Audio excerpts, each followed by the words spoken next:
राष्ट्रवादी काँग्रेसच्या शरद पवार पक्षाचे आमदार रोहित पवार यांनी माजी सनदी अधिकारी राधेश्याम मोपलवार यांच्यावर अत्यंत गंभीर आरोप केले आहेत। मोपलवार यांनी आपल्या 26 वर्षांच्या काळामध्ये तब्बल 3000 कोटींची मालमत्ता जमवली आहे असं त्यांनी म्हटलेलं आहे। मोपलवार यांच्या कुटुंबियांच्या नावे शेकडो कोटींची मालमत्ता आहे असा दावाही रोहित पवारांनी केलाय।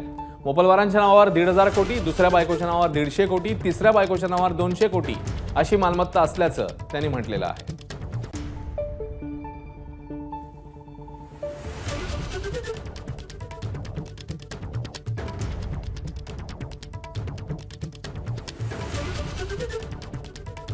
तर राधेश्याम मोपलवारांवर रोहित पवारांनी हे अत्यंत गंभीर आरोप केले। 26 वर्षात 3000 कोटींची माया त्यांनी जमवली आहे असा आरोप रोहित पवारांनी केला।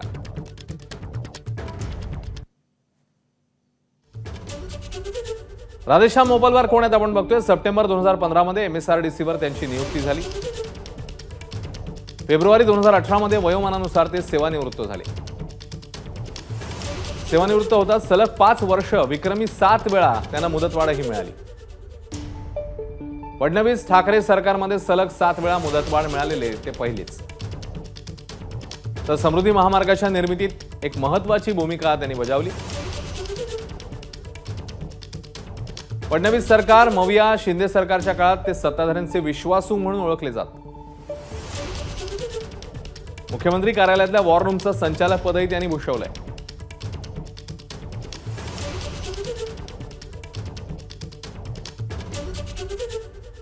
तर याच मोपलवारांवर आता रोहित पवार यांनी गंभीर आरोप केले। नमस्कार। मन शुद्ध तुझं ही वेगळ्याच प्रकारची मालिका तुम्हा सगळ्यांना खूप आवडली होती। याचा दुसरा सीझन कधी येणार अशी विचारणा झाली। प्रतीक्षा संपली आहे मित्रांनो। येतोय मन शुद्ध तुझंचा दुसरा सीझन। होई मन